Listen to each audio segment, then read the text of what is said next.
سورۃ الاعراف آیت نمبر 26۔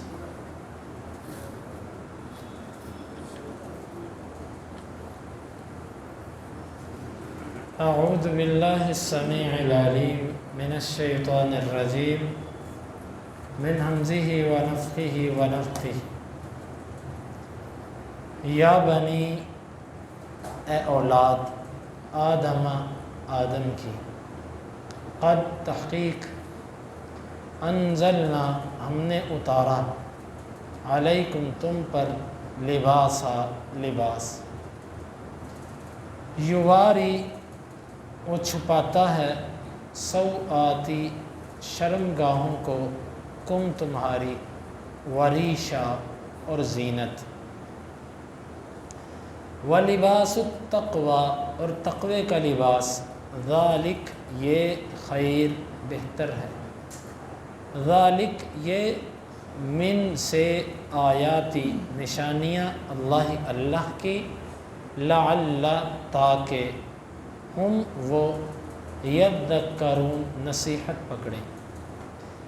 یا بنی، اے اولاد آدم، آدم کی، لا یفتننکم نہ فتنے میں ڈالے تم کو، الشیطان شیطان، کما جس طرح کے، اخرجا اس نے نکالا،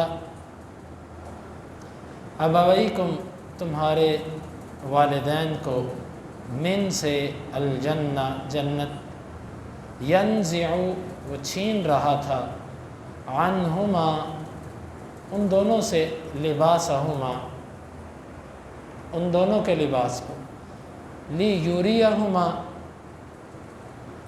تاکہ وہ دکھائے ان دونوں کو، سوآتہما ان کے ستر، ان کی شرمگاہیں، انہ بے شک وہ، یرا وہ دیکھتا ہے، کم تم کو، ہوا وہ، وقبیل اور خاندان ہو اس کا، من سے حیث جہاں، لا ترون نہیں تم دیکھتے، ہم ان کو، انا بے شک ہم نے، جعلنا ہم نے بنا دیا، کر دیا، الشیاطین شیاطین کو، اولیاء دوست، للذین ان لوگوں کے لیے، لا یؤمنون جو ایمان نہیں لاتے۔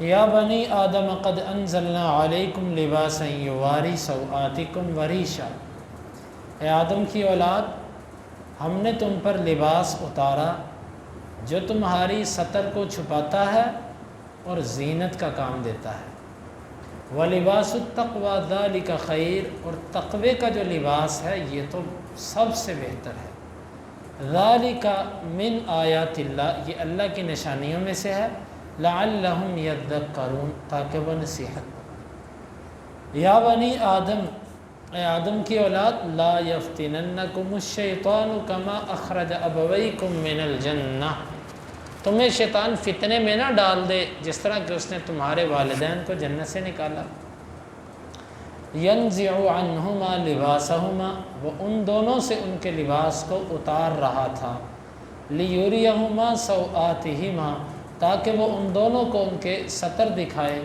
انہ یراکم ہوا وقبیلہ بے شک وہ تمہیں دیکھتا ہے اور اس کا خاندان، من حیث لا ترونہم اس طرح کہ تم ان کو نہیں دیکھتے، انا جعلنا الشیاطین اولیاء للذین لا یؤمنون بے شک ہم نے شیاطین کو دوست ان لوگوں کے لیے بنا دیا جو ایمان نہیں لاتے۔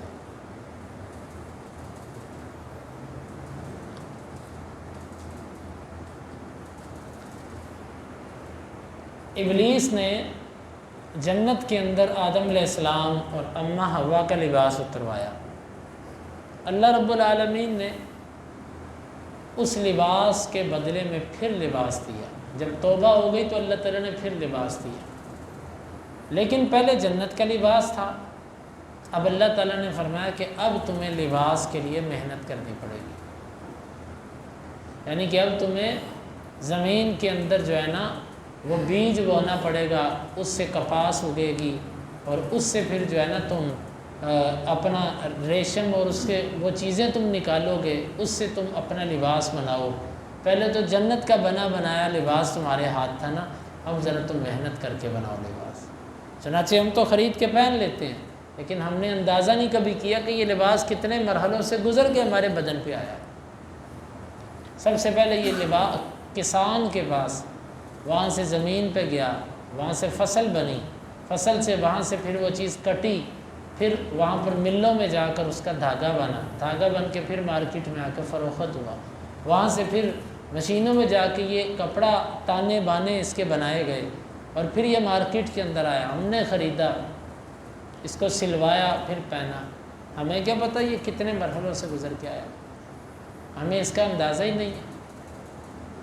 اللہ تعالیٰ نے فرمایا کہ اب ہم نے لباس اتار دیا۔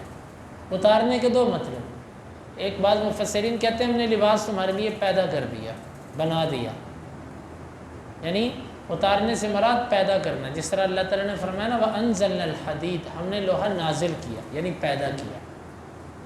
اور کچھ مفسرین نے اس کا معنی یہ بیان کیا کہ اتارنے سے مراد ہے اللہ تعالیٰ نے آسمان سے ایک ایسی چیز اتاری جو سبب بنی تمہارے لباس کا، وہ بارش تھی۔ یعنی تم نے بیج بویا، آسمان سے بارش آئی تو تمہارا یہ بیج پروان چڑھا۔ آپ کہتے ہوگے کئی علاقوں میں تو بارشیں نہیں ہوتی، لیکن وہ تو زمینی پانی دیا جاتا ہے، لیکن یاد رکھیں زمینی پانی بھی بارشوں کی صورت میں ہی زمین کے اندر جاتا ہے۔ اپنا پانی جو زمین کا وہ ہے ہی نہیں، وہ سمندر کا پانی ہے جو استعمال ہی نہیں ہو سکتا۔ ہم کہتے ہیں نا کہ ہم ٹیوب ویل کا پانی استعمال کرتے ہیں، بارشوں کا پانی نہیں، حقیقت میں ٹیوب ویل کا پانی بھی بارشوں کا پانی ہے، کہ جب بارشیں ہوتی ہیں پانی زمین اپنے اندر پانی کو جذب کرتی ہے، اپنے اندر اتارتی ہے، پھر وہاں سے وہ پانی جو ہے نا اسی کو ہم موٹر کے ذریعے، اسی کو ہم جو ہے نا وہ مشینوں کے ذریعے پھر دوبارہ نکالتے ہیں۔ سمندر کا پانی تو اس قابل نہیں ہے۔ تو اللہ تعالیٰ نے بادل یعنی کہ بادلوں سے بارش برسائی جو سبب بنی اس فصل کے اگنے کا، اور وہ فصل سبب بنی لباس کا، اس لیے فرمایا کہ ہم نے تمہارا لباس نازل کیا، یعنی بارش نازل کی۔ یہ لباس دو کام دیتا ہے، یاد رکھیں لباس کے دو فائدے ہوتے ہیں، اگر ان دونوں میں سے کوئی ایک بھی نہ ہونا تو وہ لباس کامل لباس نہیں ہے۔ پہلی بات ہے کہ لباس ستر ڈھانپتا ہے۔ مرد کا ستر کیا ہے؟ مرد کا ستر ناف سے لے کے اور راجح ایک قول کے مطابق ٹخنوں تک، ناف سے لے کے ٹخنوں تک، یہ مرد کا ستر ہے۔ اور نماز کے اندر کندھے بھی ڈھانپنا لازم ہے، یہ نماز کا ستر ہے۔ عورت اپنے سر سے لے کے پاؤں تک، پاؤں کے ناخنوں تک عورت عورہ ہے۔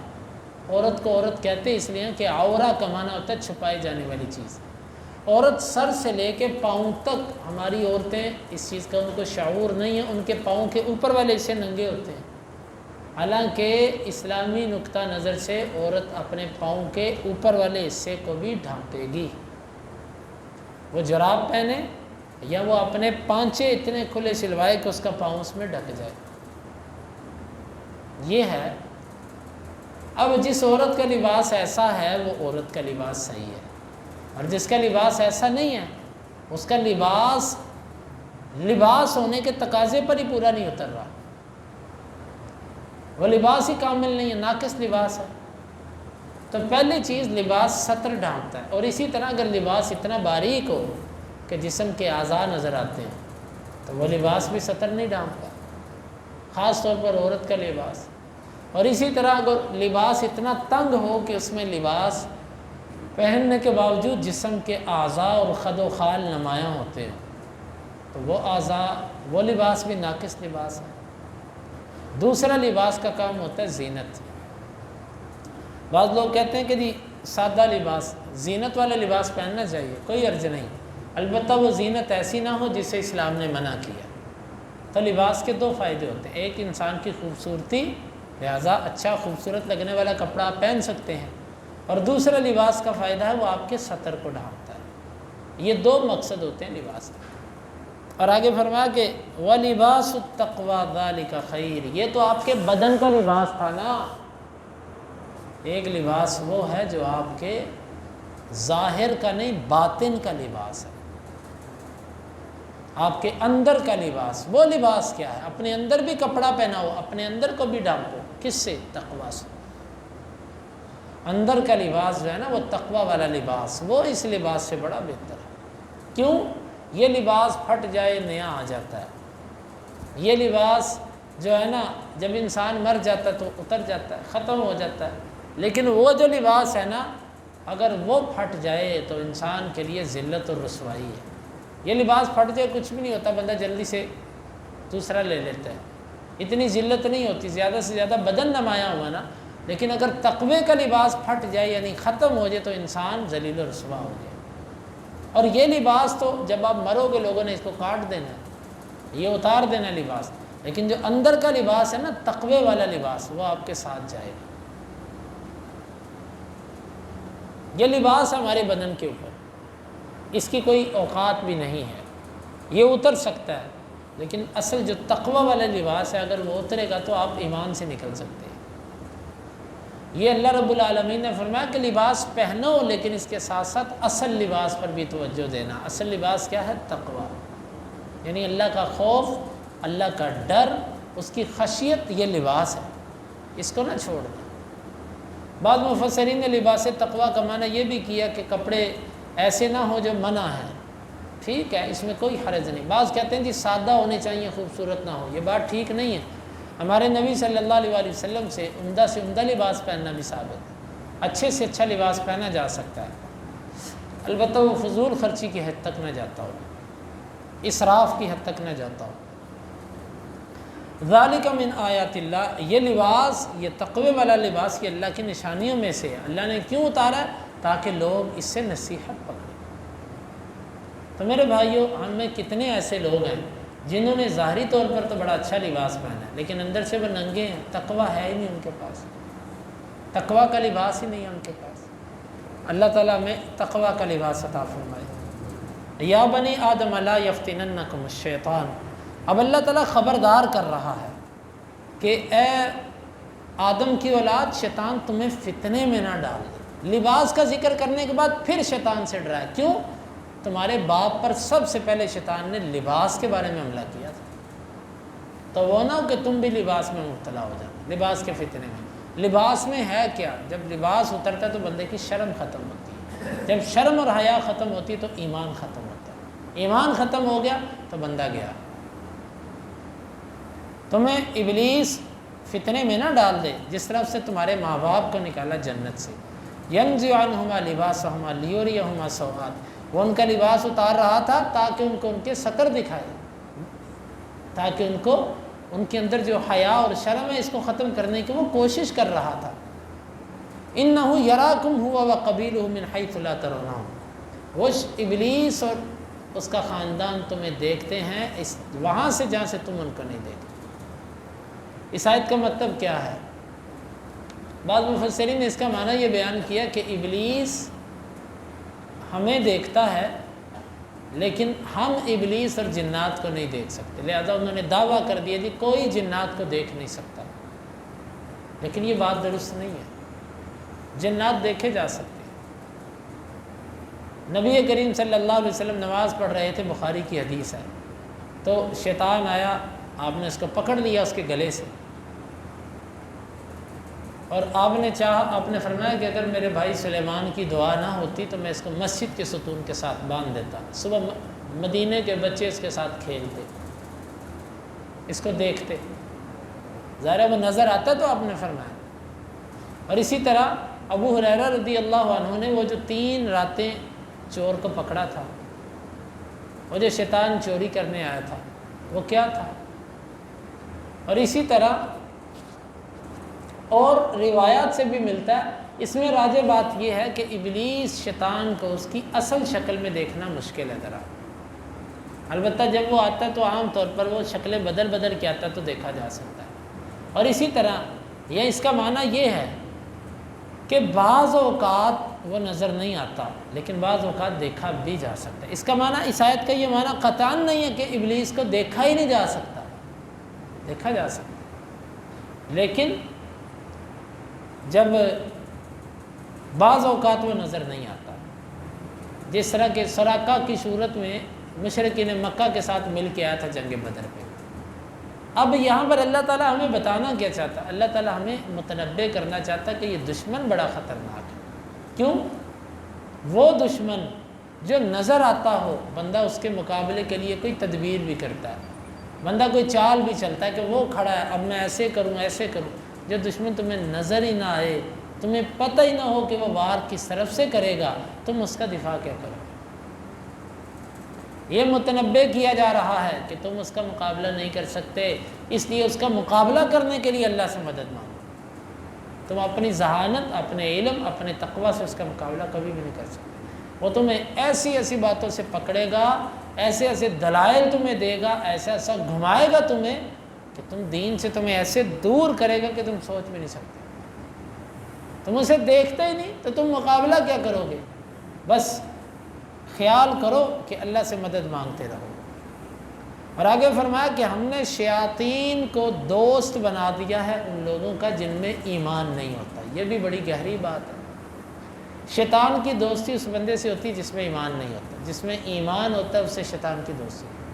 اب میں اور آپ اپنا جائزہ لیں کہ ہم کتنی کے بعد شیطان کی مانتے ہیں۔ ظاہر بات ہے جس کی جتنی کی دوستی ہے وہ اتنی بات مانتا ہے، تھوڑا بہت تعلق تو ہم بھی رکھتے ہی ہیں نا، اسی لیے کئی معاملات میں اس کی بات مان جاتے ہیں۔ اللہ تعالیٰ نے فرمایا کہ ہم نے شیطان کو دوستی ان لوگوں کا بنایا کہ جو ایمان والے نہیں ہیں۔ تو اگر ہم ایمان اپنے اندر پیدا کر لیں تو ابلیس سے دوستی سے بچ سکتے ہیں، اللہ تعالیٰ ہمیں بچائے گا۔ اللہ رب العالمین سے دعا ہے اللہ تعالیٰ ان آیات کو سمجھنے کی اور عمل کی توفیق عطا فرمائے۔